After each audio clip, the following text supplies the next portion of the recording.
Right now, our nation is bleeding $200 million on imports that we could actually grow in our own soil.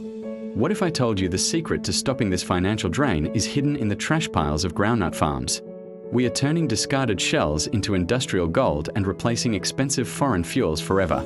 We have discovered a way to transform agricultural waste into a high-value circular gold mine using cutting-edge local carbonization technology. Forget foreign energy dependency. We are scaling a zero-waste engine that converts simple nutshells into premium industrial charcoal and organic fertilizer. This is how we secure our energy future starting today. Most people see groundnut shells as worthless debris, but we see a massive $200 million strategic replacement strategy.